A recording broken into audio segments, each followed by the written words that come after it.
तो कोई परवाह करता ही नहीं है, खुशियां और मनाते हैं। साहब 60-60 साल के हो गए अब तो बच्चे, खूब उम्र थी ठाकुर जी, ये नहीं सोच रहे कि मरने वाला ही है। बादशाह अमीर उमराव सब चले गए, कर गए कूच जिनका लगाना ठिकाना है। मन तो है अमीर दिल है हजारी कैसा, राई सी जिंदगानी जामे जी को बहलाना है। कहते है गंगदास सुनौ सुजन जन, ऐसी करनी करके चलिए फिर आना है ना जाना है। करनी अच्छी करके हम चलें, क्या पता फिर वापिस यहाँ आना होगा कि नहीं होगा। इसलिए जो कुछ परमात्मा ने दिया है उसमें खूब खा लो पी लो, दान पुण्य कर लो, कथा भागवत कर लो, उसमें ही आनंद होगा।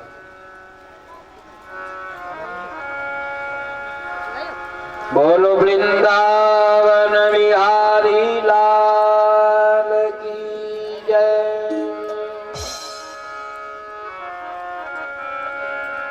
गुरु जी महाराज को कहा माने कि बेटा मुझे भाग्य इनसे पैदा हुआ है, अब तो अपनी झोपड़ी में ही अपने लिए रहना है, इसी में आनंद करो, भाग्य में होगा तो मिलेगा। और तू छोटा सा बालक है, अब ये पुरानी बातें जो थी अब मैं तुझे क्या बताऊं, ये तो मैं ही जानती हूँ कि यहाँ क्यों रहती हूँ। गुरुजी ने सोचा चलो अब ये कोई बात नहीं है, मुझे जरूरत भी क्या है। अगर मैं ज्यादा बारीकी से पूछूं और माँ को कहने में दुख हो तो ऐसी बात पूछो ही क्यों जिससे माता पिता दुखी हो रहे हैं, मत पूछो उनसे ये बात। ठीक है, गुरुजी ने तो निर्णय किया कि चलो कोई बात नहीं है, आज मैं खुद ही चला जाऊंगा। तो गुरुजी महाराज खेलते खेलते बालकों के मुंह से सुना था तो आप महल में प्रवेश कर गए। और महल में जाते ही माँ के ऊपर निगाह पड़ी, छोटी माँ, पिताजी को भी देखा, उत्तम राजकुमार गोद में बैठा है उसकी माँ के में। और नजदीक गया और सुरुचि रानी पहचान गई।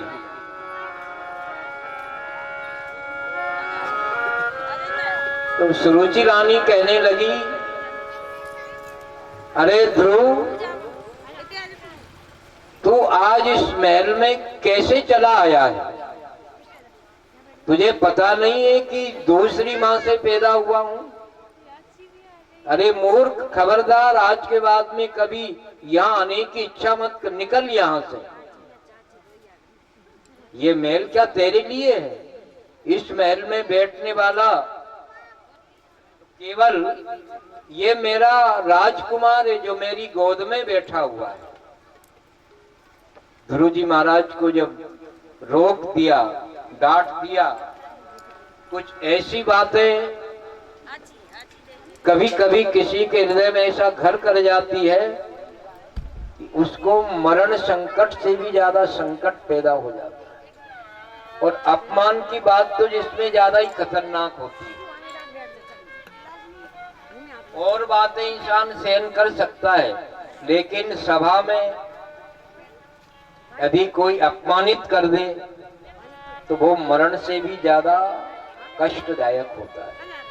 और फिर ये तो क्षत्रिय राजकुमार ठहरा, कोई क्षत्रिय बालक का अपमान करता है तो क्षत्रिय चाहे मर जाए पर सहन नहीं करता। एक सांप का बच्चा जरा सा भी और आप ठोकर की मार दोगे तो वो भी फन फैलाकर खाने ही दौड़ेगा, आपको सहन नहीं होता है उससे। तो क्षत्रिय बालक है। गुरुजी महाराज आंखों में आंसू टपकने लगे कि माँ ने कहा है, अगर और कोई होता तो कुछ कहता भी। क्या करें, गुरुजी महाराज रोते रोते अपनी माँ के पास में पहुंचे और जो घटना घटी वो बताई। सुनीति माँ ने आंसू पहुंचे और कहा, बेटा कोई बात नहीं है, उस महल में तू गया ही क्यों? बोले यूं ही चला गया बालकों के सुनने से, पर मेरी माँ ने तो ये कहा कि अगर इसमें बैठना हो तो तपस्या कर, मेरी कोख से जन्म ले तब कहीं ये आसन मिलेगा। इस जन्म में तो तेरी इच्छा पूर्ण नहीं हो सकती। तो क्या सभी बाल बच्चे तपस्या करके पिता की गोद में जाते हैं क्या? सुनीति ने कहा कि हाँ, जब भगवान की तपस्या करे और भगवान खुश हो जाए तो बहुत बड़ी गोद भी मिल सकती है। ऐसी गोद भी मिल सकती है कि जिसका कभी प्रलय में भी नाश ना हो। तपस्या से क्या नहीं होता है बेटा, सब कुछ होता है। तेरी माँ ने जो कहा है बहुत सही बात है। वो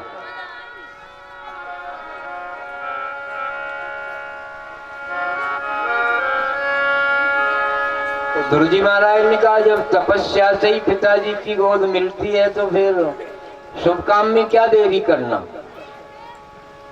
मुहूर्त की क्या जरूरत। अगर आपको भजन करने ही जाना है तो चले जाओ। घर छोड़ने का कोई मुहूर्त होता है क्या? मकान बनाओगे तो नींव किस दिन लगाएं, पंडित जी से पूछना पड़ेगा। लेकिन उस घर को जब बेचना या छोड़ना, क्या मुहूर्त की क्या जरूरत है? जब चाहो जब घर छोड़ सकते हो। तो गुरुजी महाराज जाने को तैयार हैं। सुनीति माँ भगवान को पुकार रही है, प्रभु आज ये तेरा बालक तेरी गोद में आना चाहता है, मिलना चाहता है। आप इसको दर्शन देकर मेरे पुत्र की मनोकामना को पूर्ण कर देना। ना इसने कोई रास्ता देखा है, ना इसको पता ठिकाना याद है, ना वो आपको पहचानता है, बहुत छोटा सा है। इसके माता पिता भाई बंधु कोई नहीं है। जिसका कोई नहीं उसका खुदा होता है। जिसका कोई सहायक नहीं है उसके भगवान तो होते हैं। तो सुनीति ने भगवान को प्रार्थना की कि आप इस बालक की रक्षा करना।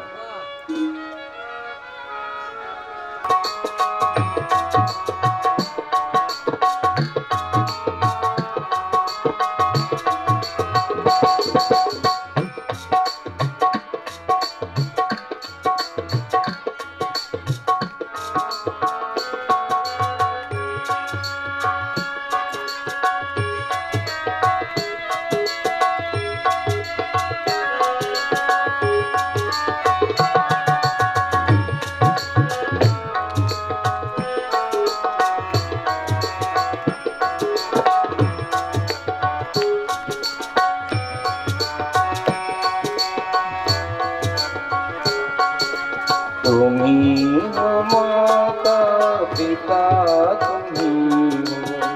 तुम्ही हो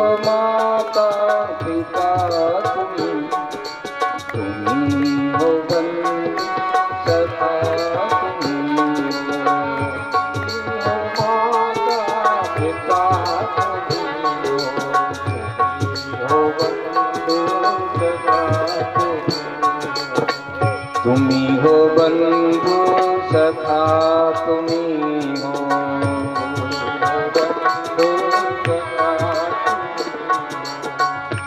तो गुनगुनाएं, भगवान से प्रार्थना करें। तुम्ही हो माता पिता, तुम्ही हो बंधु सखा, तुम्ही हो माता पिता, तुम्ही हो बंधु सखा, तुम्ही। हे बांके बिहारी, इस ध्रुव बालक का माता पिता बंधु सहायक आपके सिवाय दूसरा कोई नहीं है। इसको संभालना, रक्षा करना आपके भरोसे छोड़ रही है।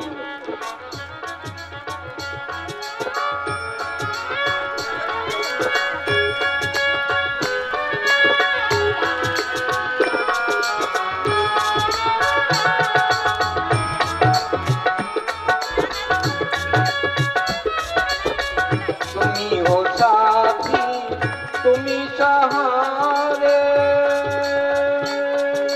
तुम्ही हो साथी, तुम्ही सहारे, कोई ना अपना सिवा तुम्हारे।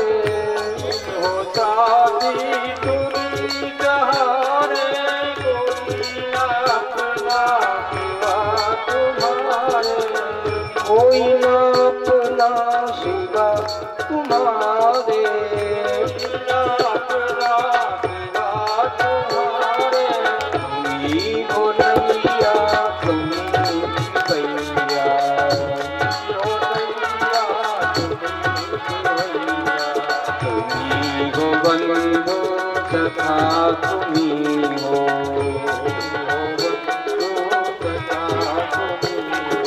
तुम्ही हो माता पिता तुम्ही हो बंधु सखा तुम्ही हो माता पिता तुम्ही हो बंधु सखा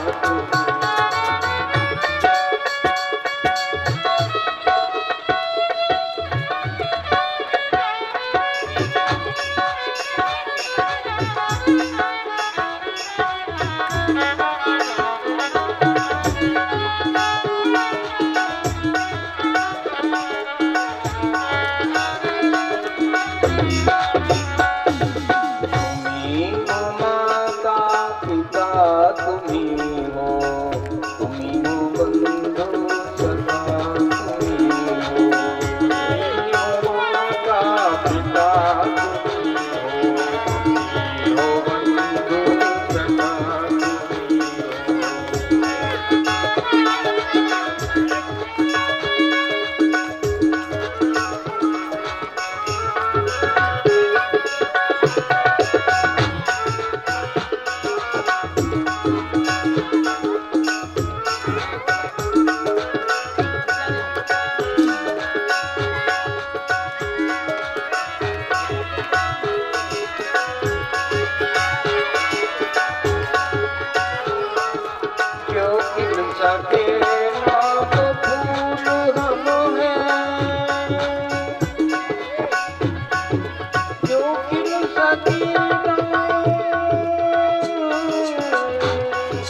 गुरु जी महाराज माँ का आशीर्वाद लिए नगर को छोड़ दिया।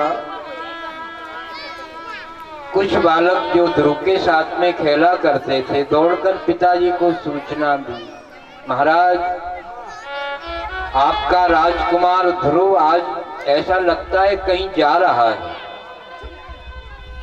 और वो थोड़ा दुखी भी नजर आया हमें, आप रोकिए उसको। हमने तो कोशिश की पर वो नहीं सुन रहा है, जल्दी जाएं।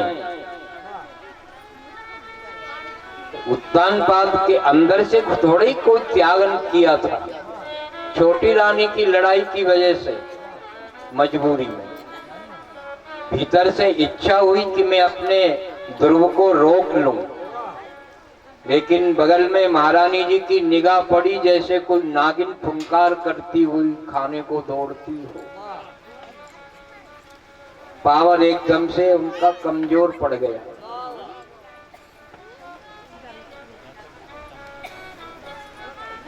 लेकिन उत्तानपाद अपने आसन पर बैठे बैठे ही भगवान को कह रहे हैं कि विधाता, ये तेरा बालक कहीं जा रहा है और आपके सिवाय अब इसका कोई मालिक है ही नहीं, तो आप कृपा करके इसकी देखभाल रक्षा जो भी करना हो आपको ही करना है।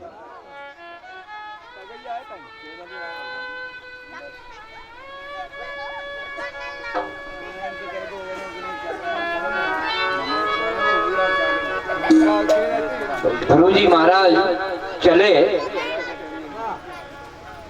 और चलते ही थोड़ी दूर पहुंचे। ये कोई निश्चय नहीं था कि मैं कौन से गांव में जाऊंगा, कहां बैठूंगा, कहां तपस्या करूंगा। एक भगवान के भरोसे जो आदमी चल पड़ता है, निकल पड़ता है घर से, तो उसका रास्ता कभी गलत होता ही नहीं है। अंदर प्रवेश किया जंगल में और जाते ही भगवान ने नारद जी को प्रेरणा देकर भेजा कि जाओ, मेरा बालक आ रहा है, उसको देखो। तो नारद मुनि जंगल में ध्रुव जी को दूर से ही देख के बहुत खुश हुए। वो जानते हैं क्यों आया है, कहाँ जा रहा है। फिर भी नारद जी बगल में आते ही पूछने लगे, बालक थोड़ा खड़ा तो रहे, कहाँ जा रहा है। ध्रुव जी महाराज खड़े हो गए, पूछा बेटा कहाँ जा रहे हो। तो ध्रुव जी ने कहा कि महाराज मैं भगवान की तपस्या करने जा रहा हूं। तो तपस्या करने, और क्या, तो इतनी जरा सी उम्र में तपस्या की क्या जरूरत पड़ी तुझे। तपस्या तो जब बुढ़ापा आ जाता है तब तपस्या की जाती है। तो ध्रुव जी महाराज कहते कि बुढ़ापे में भजन करें ये तो संभव नहीं है। क्यों?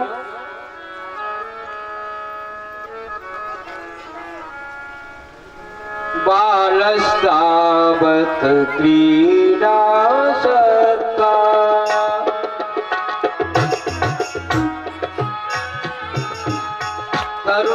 तरुणस्तावत तरुणी रक्ता,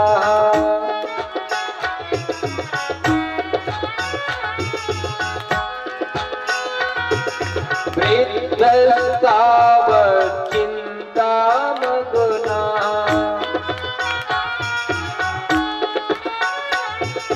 परमे ब्रह्मणि कोऽपि न लग्ना,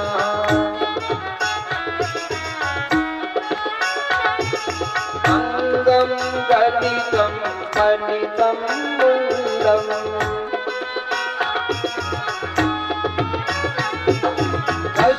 वसनविहीनं जातं तुण्डम्,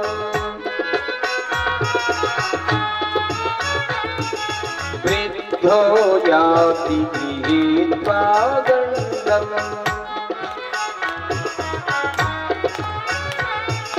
तदपि न मुञ्चति आशापिण्डम्,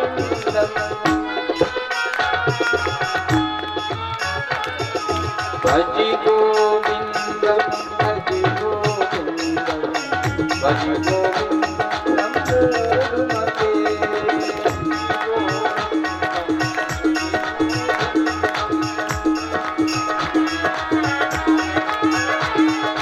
भज गोविन्दं भज गोविन्दं भज गोविन्दं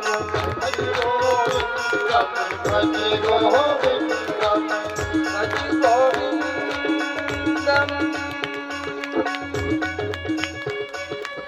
भज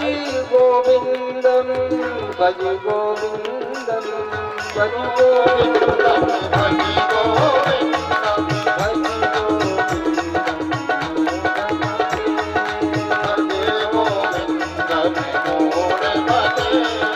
गोविन्दं भज गोविन्दं भज गोविन्दं भज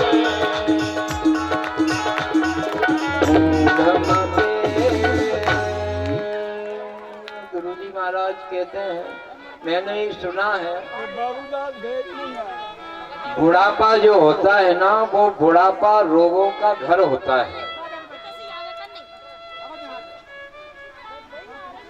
बालक जब होता है तो वो बालक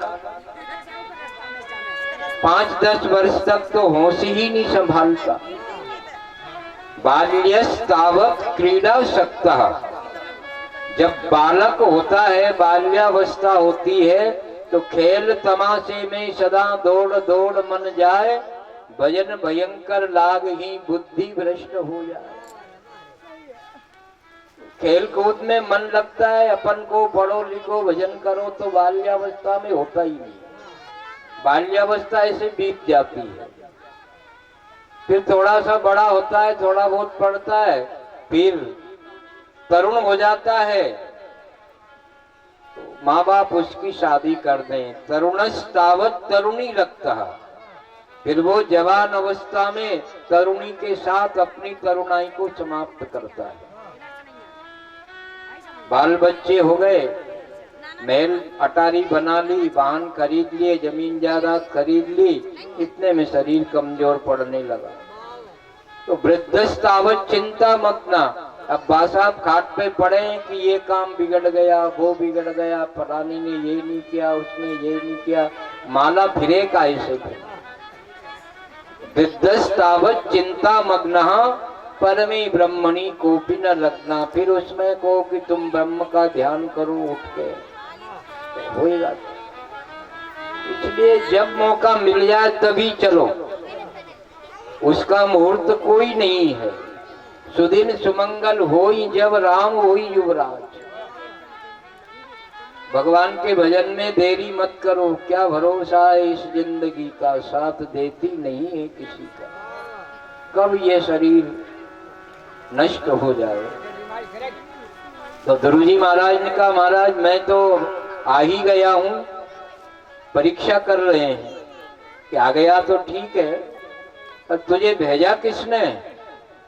वो बालक से लग गई बात है, भेजा तो किसी ने नहीं, मेरी माँ ने ही कुछ कह दिया मुझे, इसलिए मेरे वो बात खटक गई, तो मैं तब करने आया हूं। बोले कहाँ जाएगा? कि मुझे क्या पता कहाँ जाऊंगा, भगवान की जितना इच्छा होगी। ऐसा भी भक्त, और 5 वर्ष का है, और वो माँ भी कैसी धन्य है जिसने जरा से बालक को कह दिया कि जाओ भजन करो भगवान। हमारे जरा सा बालक कोई 1 घंटा नहीं मिले तो माता छाती टूट टूट के मर जाए आदमी। एक माँ वो भी है जिसने 5 वर्ष के बालक को कहा जाओ जंगल में तपस्या करो, तभी भगवान तुम्हारी इच्छाएं पूर्ण करेंगे। और जो भगवान के भरोसे चल पड़ता है वो कभी भटकता नहीं, ये निश्चित है, उसको कोई ना कोई मिल ही जाता है। पर हम भगवान के भरोसे होने में बहुत विचार करते हैं, क्या पता। तुलसीदास जी से एक बार कोई ने ये पूछा कि महाराज मैंने ये सुना है कि आपने राम जी के दर्शन कर लिए हैं। तुलसीदास जी ने कहा भैया विश्वास हो तो कोई बड़ी बात है क्या, हो गए दर्शन मुझे, क्योंकि आप वो दर्शन आपने कैसे की, हमें भी कोई रास्ता बताइए।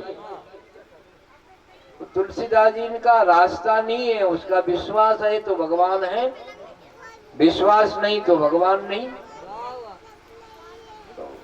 कि अब कोई उसका विश्वास का भी तो कोई रास्ता होगा, कैसे विश्वास करें कि भगवान मिल जाएंगे। तो तुलसीदास जी का ऐसे नहीं समझेगा। एक बर्छी रखी थी, ये ले जाओ, और वो उधर एक पेड़ दिख रहा है, उस पेड़ के नीचे जो डाली है ना उसके नीचे इसको गाड़ देना, और उस डाली पे चढ़ के बर्छी के ऊपर कूद जाना राम जी का नाम लेके, तो भगवान मिल ही जाएगा। बर्छी हाथ में लेके थोड़ी दूर गया, विचार कर रहा है यार मैंने तुलसीदास जी का बिगाड़ा क्या है, शायद गुस्से में कह दिया कि क्या मर जा, इस पे चढ़ के कूद जा। अब पूछनी था नहीं तो वो ही ठीक था, इससे कोई भगवान मिलेंगे क्या। बर्छी को जमीन में गाड़ दी, डाली पर चढ़ भी गया और नीचे देख रहा हो तो काल है, बर्छी क्या है, इस पे कूदा नहीं कि मरूंगा ही सही ना, भगवान पता नहीं कब आएंगे, कहां से आएंगे, कितनी देर लगेगी। कूदूं या नहीं कूदूं, नहीं मिलेंगे तो मरूंगा। अब वो एक रास्तागीर कोई जा रहा था, उसने देखा नाटक ये हो क्या रहा है। उसने कहा भैया क्या बात है, क्यों बैठा है ऊपर? उसने कहा कि यहाँ आओ मैं बताऊं। बोले बताओ। कि तुलसीदास जी से पूछा था मैंने कि भगवान के दर्शन कैसे होते हैं, तो देखो ये रास्ता बताया उन्होंने, उस पे कूद जा बर्ची पर डाली पे चढ़कर, भगवान मिल जाएंगे क्या मुझे, ये तो मौत है मेरी। उसको विश्वास था कि तुलसीदास जी कभी झूठ बोलते ही नहीं। उसने कहा तू मर जाएगा वास्तव, नीचे उतर मैं देख लूं पहले। तो उसने कहा कि ये बहुत बढ़िया सुनी राम जी ने, इसको दर्शन हो जाएगा तो मैं भी कर लूंगा। हाँ ठीक है भैया तू अंदाज ले। तो वो डाली पर चढ़ा और जय श्री राम कह के कूदा, तो भगवान ने वहीं पकड़ लिया। उसने खूब धोख दंडवत प्रणाम किया, बातें करने लगा। तो पूछ रहा क्यों भैया क्या दिख रहा है तुझे? कि भगवान आ गए दर्शन कर ले, कि मुझे दिखता तो है ही नहीं। तो उसने कहा भैया फिर राम जी से प्रार्थना करी कि इसकी वजह से आप मुझे मिले हो, इसको दर्शन तो दो कम से कम। तो तात्पर्य विश्वास अगर है तो भगवान है। विश्वास पूर्वक ध्रुव जी महाराज निकले। नारद जी ने कहा कि भैया देख तुझे कोई खा जाएगा, कोई जानवर, सांप, बिच्छू, सिंह बहुत रहते हैं जंगलों में। तो उन्होंने कहा कि मरना तो एक ही बार है, अगर मरने से भयभीत होता तो मैं यहाँ आता ही क्यों महाराज। आप तो ये बताओ आपने भगवान को कहीं देखे हैं क्या? आप महात्मा हो। नारद जी ने कहा हम तो भगवान से रोज मिलते हैं। बोले कौन से गांव में रहते हैं? कि भगवान मथुरापुरी में रहते हैं। बोले मिल जाएंगे वहां। वो घर पे तो कम रहते, जंगल में ज्यादा घूमते हैं। यमुना किनारे मधुबन में वो गाय चराने रोज जाते हैं। दिन भर जंगल में रहते, रात में घर आते हैं। तो दिन में वहां मधुबन में जाके यमुना किनारे भगवान को ढूंढ लेना, मिल जाएंगे। तो भगवान है कितने बड़े, भगवान बस अपने जैसे ही हैं। वो बाल रूप में ही रहते हैं वहां पर और गाय चराते हैं। बोले मैं कैसे जानूंगा, वहां को एक ही ग्वाल थोड़ी होगा, हजारों ग्वाल होंगे। बोले है तो सही, उसकी पहचान बताओ मुझे। कि उसकी एक ही पहचान है, उनके अधरों पर बंशी रखी रहती है और पीला दुपट्टा गले में रहता है, माथे पे एक मुकुट है, उसमें एक मोर पंख जरूर होता है। वो तुझे यमुना जी के किनारे जरूर मिलेंगे। बोले उनका नाम क्या है? उनका नाम भी बताया, गुरु मंत्र दे दिया कान में, ओम नमो भगवते वासुदेवाय। एक बार और बोलो, ओम नमो भगवते वासुदेवाय। याद हो गया हो तो इसको रोज जपो, सुबह शाम दोपहर जब इच्छा हो। तो ध्रुव जी महाराज को वो मंत्र भी दे दिया और ठिकाना भी बता दिया। ध्रुव जी महाराज यमुना किनारे पहुंच गए और नारद जी जैसे गुरु जिसको मिल जाए बेड़ा पार हो जाए। यमुना किनारे रात में सो गए ध्रुव जी महाराज पीपल के वृक्ष के नीचे। सुबह उठ करके स्नान किया, स्नान करके यमुना महारानी जी का जल पान किया और हाथ में जल लेकर के संकल्प किया कि हे यमुना मैया, मैं आपके गोद में आया हूं और मैं संकल्प करता हूं आपकी साक्षी में कि इस पहले महीने में मैं 3 दिन व्रत करूंगा और 3 दिन तक फलाहार करूंगा। एक बार फलाहार करूंगा जो भी पेड़ पौधों में यहाँ मिलेंगे। 3 दिन ऐसे और 3 दिन व्रत। 1 महीना पूरा हो गया। ओम नमो भगवते वासुदेवाय की रटन 24 घंटे। दूसरा महीना चालू हुआ। गुरुजी महाराज ने फिर संकल्प किया, यमुना मैया 1 महीना तो पूर्ण हो गया, अब दूसरे महीने में 6 दिन तक जल पीऊंगा एक बार, और 6 दिन तक जल भी नहीं पीऊंगा। फलाहार छोड़ दिया, जल पी कर रहते हैं। 24 घंटे में एक बार पानी पीते हैं।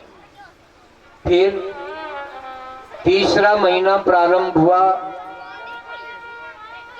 तो 12 दिन का नियम बना लिया कि मैया अब मैं 12 दिन तक केवल सूखे पत्ते वृक्ष के जो भी मिलेंगे, फलदार वृक्ष के, वो खाऊंगा। ना फल है ना जल है, कुछ नहीं।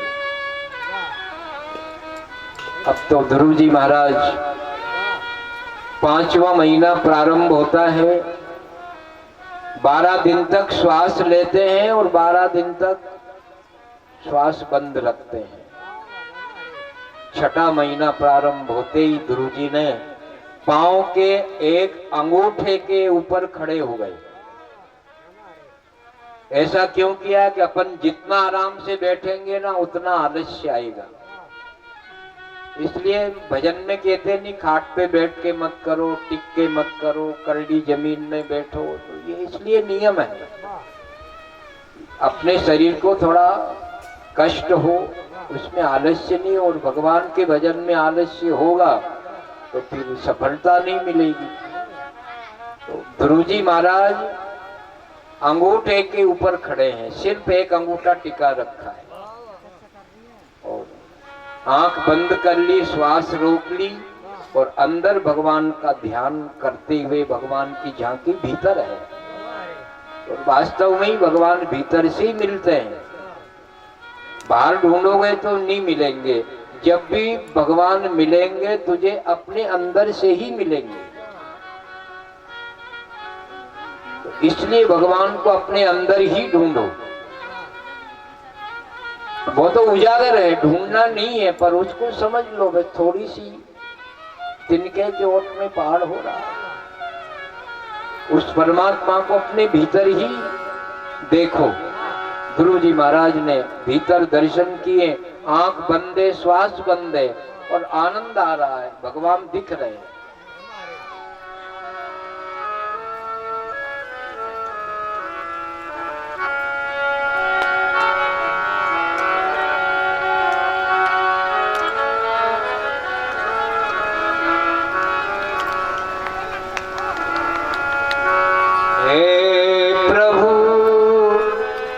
मन ही मन प्रार्थना कर रहे हैं, तेरी निराली शान है प्रभु,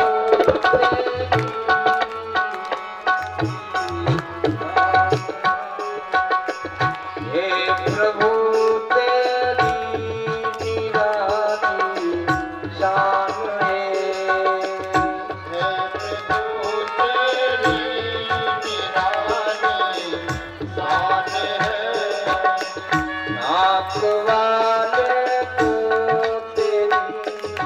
पहचान है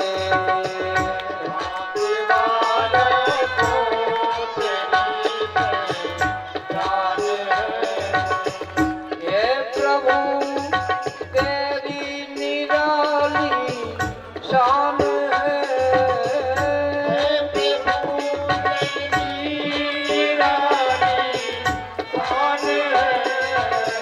आप वाले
भगवान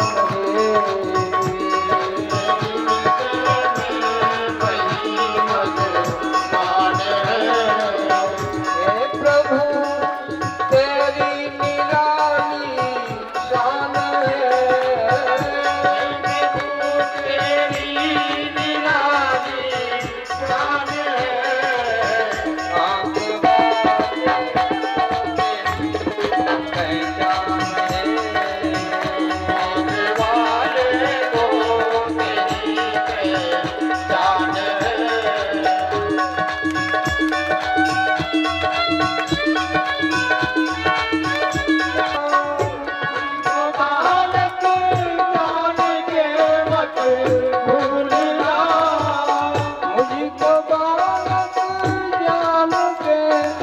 मत भूलना बालक जान के मत भूलना दास हूँ तेरा मगर नादान है दास हूँ तेरा मगर नादान है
भगवान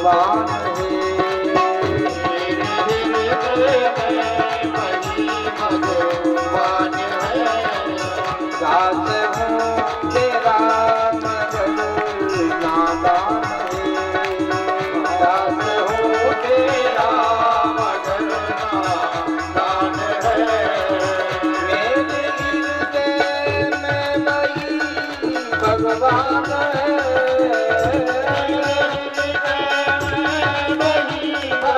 भगवान मेरे हृदय में भगवान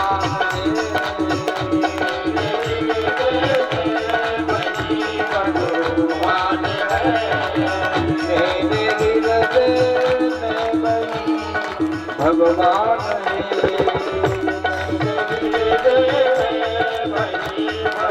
भगवान हे प्रभु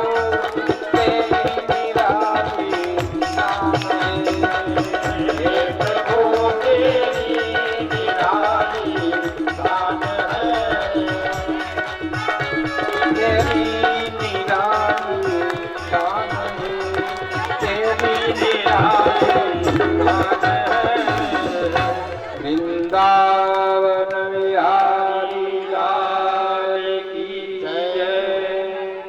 गुरु जी महाराज वो भगवान जब अंदर है तो आंखें क्यों खोलने लगा, क्यों श्वास चलाए? परेशानी एक बात की हो गई कि भगवान जब ध्रुव जी के शरीर के अंदर आ गए तो जो अपनी श्वास है ना दुनिया की, वो सब बंद हो गई। अपने आप चलती हुई श्वास यदि रुक जाए तो सबसे बड़ा अटैक है ये, मरने में देर नहीं लगती। दुनिया घबरा गई, प्रार्थना कर रही सब देवता गण मानव कि प्रभु ये कौन सी बीमारी है।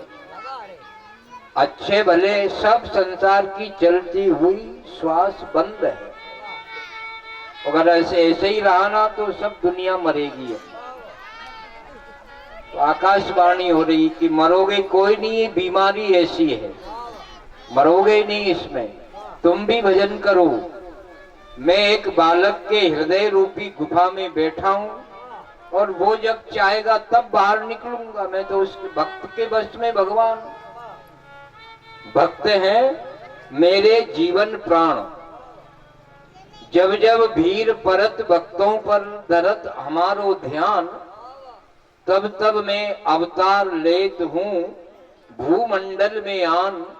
भक्त हैं मेरे जीवन प्राण, मेरी जो प्राण है आत्मा है वो सब भक्ति ही है, भक्तों से जीवित हूं मैं। तो दुनिया जब घबरा गई तो भगवान ने सोचा कि सब दुनिया वालों को मालूम पड़ गया है कि मैं भक्त के बस में कैसे होता हूँ।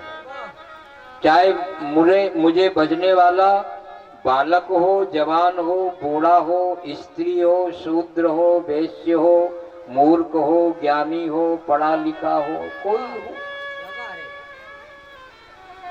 मुझे तो जो स्मरण करेगा मैं उसके पीछे पीछे फिरा करता हूं। तो भगवान ने जो ध्रुव जी झांकी देख रहे थे वो भगवान ने चोरी कर ली। जो चीज दिख रही है हमें और वो जब अचानक बंद हो तो आदमी घबरा जाता है। ध्रुव जी घबराए, देखा कि वो कहाँ गए जिस भगवान को मैंने देखा था। एकदम आंख खुली तो वो भगवान बाहर नजर आए। जरा सा बालक है, दौड़ करके भगवान के चरणों में जैसे ही ध्रुव जी महाराज गिरे तो बालक ही होता है। हमारा बालक हो या पशुओं का बालक हो, पक्षियों का बालक हो, छोटी चीज सबको ज्यादा अच्छी लगती है। तो ध्रुव जी महाराज को भगवान अपनी गोद में बिठा लेते हैं और इतना प्रेम किया जैसे हम अपने पुत्र को प्यार करते हैं। और भगवान तो सारी दुनिया को पुत्र ही समझती है। हम चाहे भगवान नहीं समझ रहे हो, भगवान को हम अपना पिता भले ही नहीं मान रहे हो, लेकिन भगवान हमारे लिए पुत्र मान रहे हैं। वो सबको खाने की व्यवस्था कर रहे हैं कि नहीं? चाहे चोर हो, साहूकार हो, कोई हो, सबको ठाकुर जी देता है। जंगल में रहने वाले पशु पक्षी कीट पतंग सर्प बिच्छू सिंह हाथी घोड़े मनुष्य, पाताल में रहने वाले स्वर्ग में रहने वाले, वो भगवान जिसके लायक जो चीज है सबको बना दी उसने। जंगलों में पशुओं के लिए चारा की व्यवस्था करी, सिंहों के लिए हिरन है, खरगोश है, गाय है, मांसाहारी जीव उनका भक्षण करते हैं। हमारे लिए अन्न बना दिया, देवताओं को अमृत बना दिया, छोटे बाल बच्चों को माता के स्तनों में दूध की व्यवस्था कर दी। अब वो एक ही ठाकुर जी ने ये सब वास्तव में कैसे क्या किया होगा? परीक्षित ने भी ये बात पूछी थी कि भगवान को ये सब बनाने में कितनी चतुराई करनी पड़ी होगी। अपन थोड़ी सी जनता है, अगर दो तीन जने एक जैसे ही हो तो घर के लड़ जाएं कि नहीं, ये तो मेरे दादा है, वो के ये मेरा दादा है, वो के ये मेरा दादा है। कुछ ना कुछ अंतर हर व्यक्ति में है।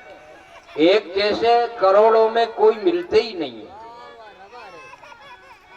ढोल डंगर पशु भी है ना तो उनमें भी अंतर है। एक जैसा कोई है ही नहीं। अलग अलग उस कारीगर ने कितना दिमाग लगाया हुआ। तो वो परमात्मा एक बड़ा शक्तिशाली समर्थ है, चमत्कार करने वाला है। ध्रुव जी को गोद में बिठाया, मुख चुंबन किया, सिर को बार बार सूंघा और कहने लगे बेटा कुछ मांग ले, क्या इच्छा है तेरी? ये अब क्या इच्छा है? इच्छा थी पिताजी की गोद में बैठने के लिए। माँ ने कहा था तपस्या करी आपकी, और जब आपकी गोद मिल गई तो लाखों गुना ज्यादा अच्छी मिली है। तो इच्छा तो यही है कि अब मैं इस गोद में से नहीं उतरूंगा, अब मैं उतर के नहीं जाऊंगा कहीं। भगवान ने कहा जब मैंने बिठाई दिया तो जाने का कोई प्रश्न ही नहीं है। भगवान के धाम में जाने वाला वापस नहीं लौटता है, तो गोद में बैठने वाला लौटेगा क्या? यद गत्वा ना निवर्तन्ते तद धाम परमम मम। जहाँ का गया हुआ कभी वापस लौटता नहीं है, फिर तो भगवान की गोद में बैठने वाला क्यों लौटेगा? भगवान का ये तो बिना मांगी तुझे मिल गया, इसके अलावा तेरी और कोई तमन्ना हो तो वो मुझे तू बता। तो ध्रुव जी ने विचार किया कि भगवान से मांगू क्या, कमी तो मुझे कुछ नहीं लग रही।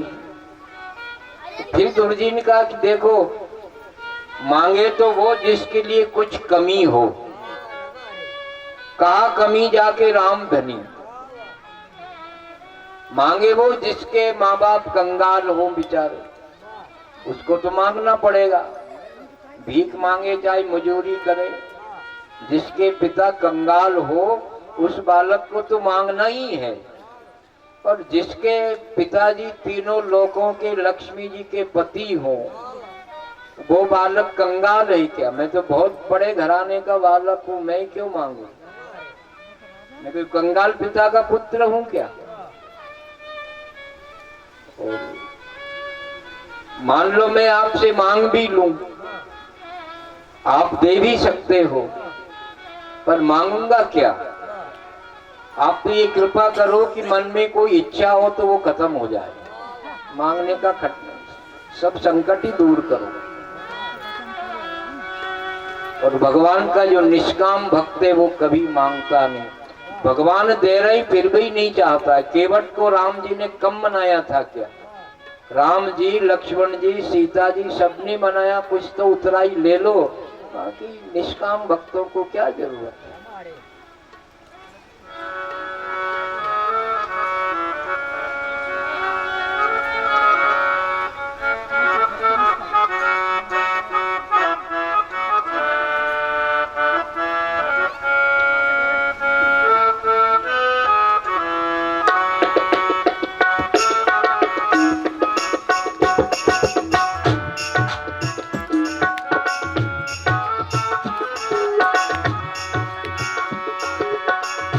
फकीर की विचारधारा। फकीरी में भी मुझको मांगने में शर्म आती है,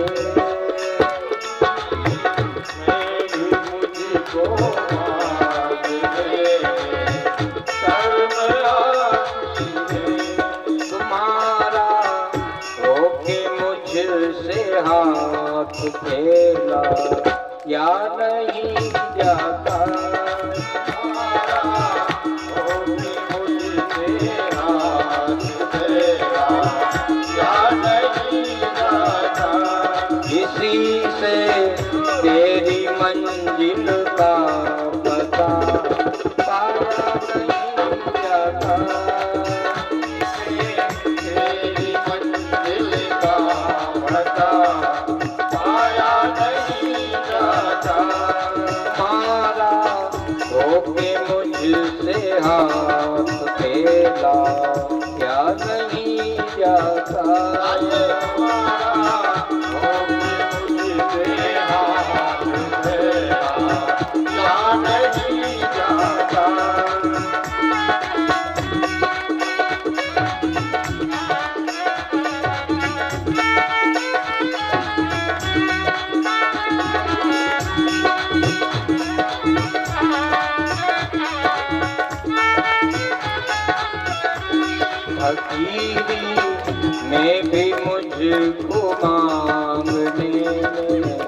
शर्म आती है। तुझको मांगने में शर्म आती है।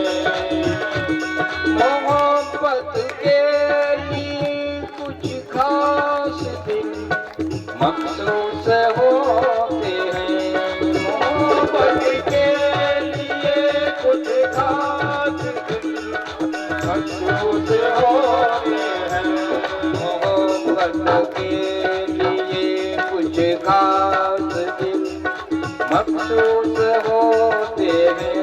मोहब्बत के लिए कुछ खास दिन मखसूस होते हैं। मोहब्बत के लिए कुछ खास दिन मखसूस होते हैं। मोहब्बत के लिए कुछ खास दिन मखसूस होते हैं। ये वो नगमा,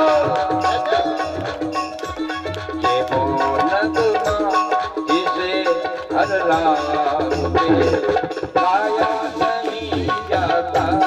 ये वो नगमा जिसे हर रात पे गाया नहीं जाता। किसी से तेरी मंजिल का पता पाया नहीं जाता।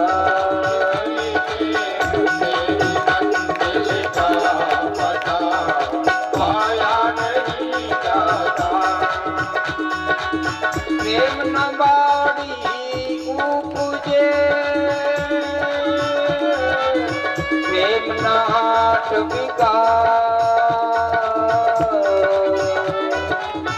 राजा प्रजा यही रहे शीश दे ये ले जा, शीश दे ये ले जा। इसी से तेरी मंजिल का पता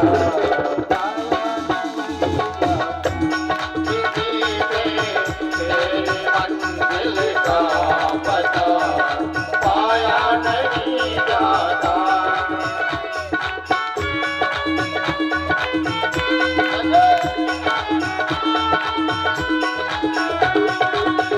अपने हाथों से ताली सेवा करते हुए दोनों हाथों से ताली बजाइए भगवान के भजनों में।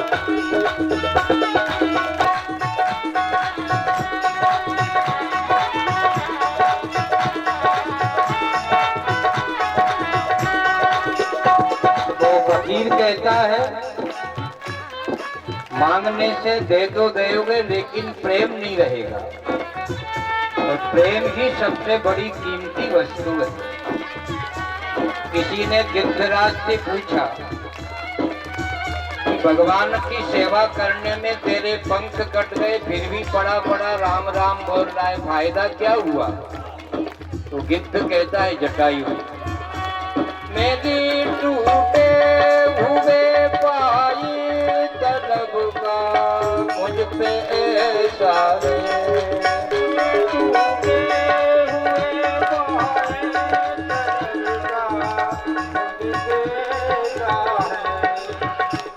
मेरी टूटे हुए पाई तलब का मुझ पे ऐसा है। मेरी टूटे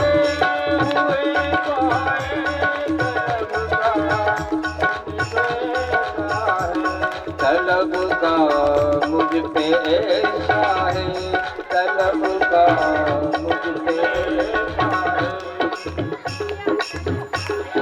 गिद्ध कहता है एक पंख कट गया तो बहुत कृपा हुई, क्योंकि अब मेरी भागा दौड़ी सब खत्म, एक जगह पड़ा हूँ राम राम जप रहा हूं। दो पंख दे तो भटकता ही रहता था, अच्छा ही तो किया रावण ने। मेरी टूटे हुए पाई तलब का मुझ पे ऐसा है। मेरी टूटे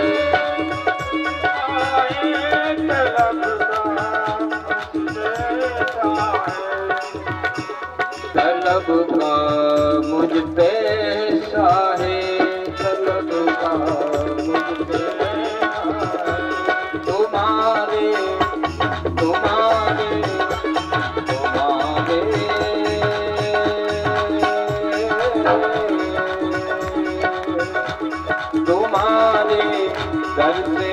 के अब कहीं जाया नहीं जाता, तुम्हारे घर से उठ के अब कहीं जाना नहीं जाता।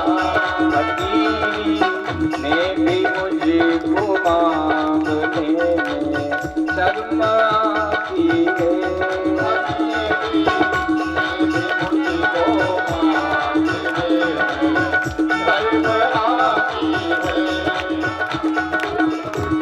कि मुझसे हाथ फेराया नहीं जाता तुम्हारा, कि मुझसे हाथ फेराया नहीं जाता।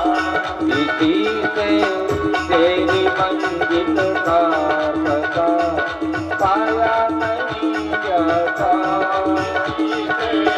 तेरी मंजिल का पता पाया नहीं जाता, पता पाया नहीं जाता, पता पाया नहीं जाता, पता पाया नहीं।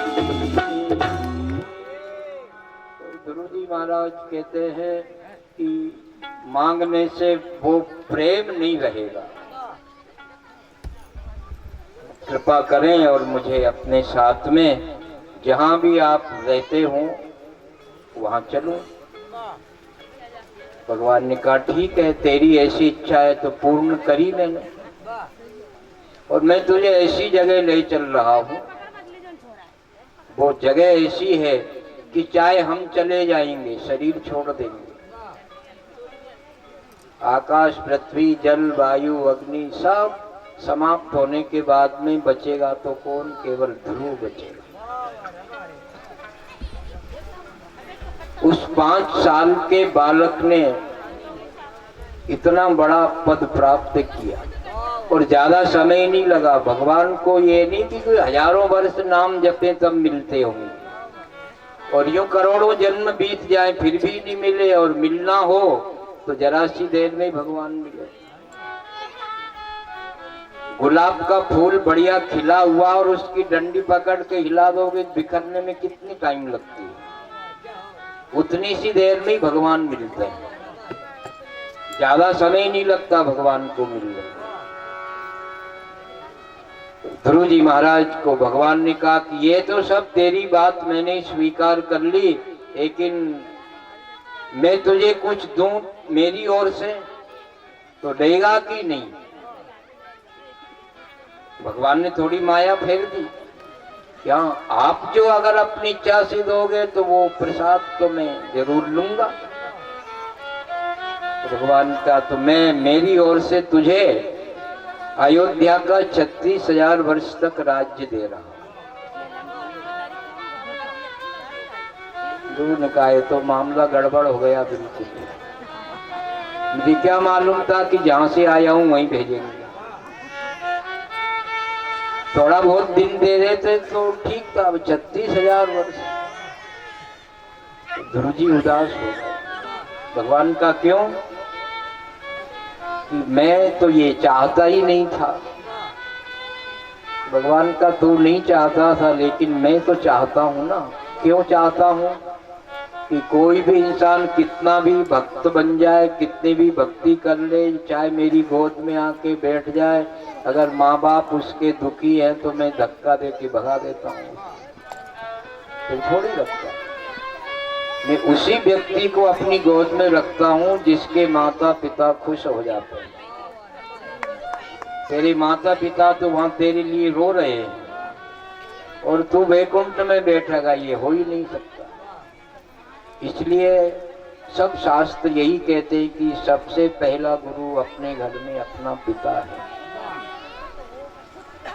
भले ही हम मानते ही नहीं है इस बात को, नहीं मानते तो दुखी भी है।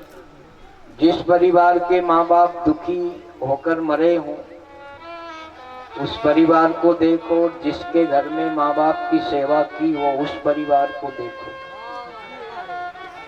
ये प्रत्यक्ष प्रमाण अपने सामने ही है। तो भगवान ने ध्रुव जी को कहा कि अभी नहीं, तू अपने घर जा, तेरे माता पिता से मिल, वो जब खुश हो जाएंगे तब मैं 36,000 वर्ष के बाद में तुझे खुद लेने भेजूंगा। तो ऐसा नहीं है कि भूल जाऊंगा। 36,000 वर्ष पूर्ण होते ही मेरा वाहन तेरे पास में पहुंचेगा, उसमें बैठ के आ जाना। मर के थोड़ी आना है तुझे, इसी शरीर से आएगा। 36,000 वर्ष के लिए ध्रुव जी अपने नगर में आए। बड़ी खुशी हुई, परिक्रमा हुई नगर की। सबसे पहले ध्रुव जी ने छोटी माँ को प्रणाम किया कि माँ, आपने अगर उस दिन मुझे नहीं डांटा होता तो भगवान नहीं मिलते। धन्य है माता पिता, वो कुछ भी कह दे। कभी कभी घर की लड़ाई फायदा करती है,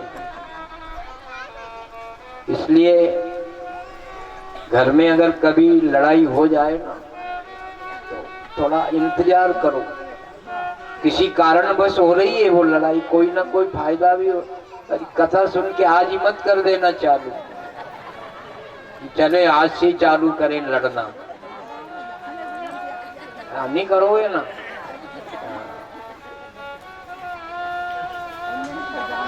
हाँ, अचानक कभी ऐसी घटना घटित हो घर में, भाई भाई में लड़ाई हुई, विभीषण में और रावण में। रावण ने गुस्से में लात मार दी, इसको विभीषण को। तो विभीषण दौड़ करके राम जी की शरण में पहुंच गया, तो उसको भगवान ने राजा बना दिया। ध्रुव जी महाराज की मां ने कुछ कह दिया तो भगवान मिल गए। माता पिता और गुरु, बड़े भाई, इनके द्वारा अगर हमारे लिए कुछ ऐसा लग रहा हो कि ये गलत कर रहे हैं तो उसको गलत नहीं समझे। उसका परिणाम आपको अच्छा मिलने वाला है। गुरुजी अगर थप्पड़ की मारेंगे तो क्यों मारेंगे? कि ये गलत बोल रहा है, गलत सीख रहा है, तो थप्पड़ की देने से वो ठीक पढ़ने लगता है। माता पिता, गुरु, बड़े भाई, गुरुजन जब हमें ताड़ना देते हैं तो हमारा भला करने के लिए ही ताड़ना दी जाती है। तो ध्रुव जी महाराज को राज्याभिषेक किया, पिताजी तपस्या करने चले गए, ध्रुव जी का विवाह हुआ, 3 पुत्र हुए, 2 रानियां थी।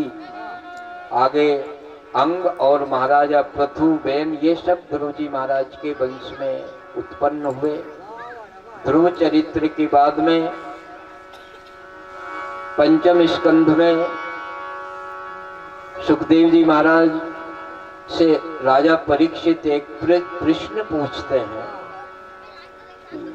भगवान आप ये बताएं मुझे कि ये अपना जो भूमंडल है, लंबाई चौड़ाई, ऊपर पाताल में, ये सब मुझे सूर्य, चंद्र, मंगल, बुध, गुरु, शुक्र, शनि, ये सब कौन कहाँ है? ये ज्योतिष का जो गणित है वो भी सुखदेव जी महाराज ने परीक्षित राजा को सब एक एक करके बताया। सूर्य कहाँ है, चंद्रमा कहाँ है, बुध कहाँ है, गुरु, शुक्र, शनि, राहु, केतु, ये कौन कौन क्या क्या काम कर देते हैं।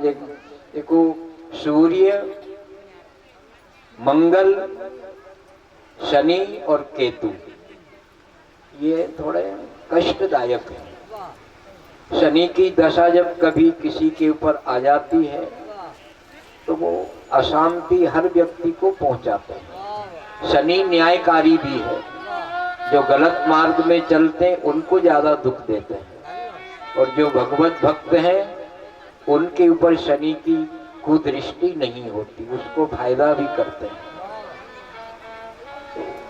ये सब नवग्रहों के मंडल का विस्तार उन्होंने बताया।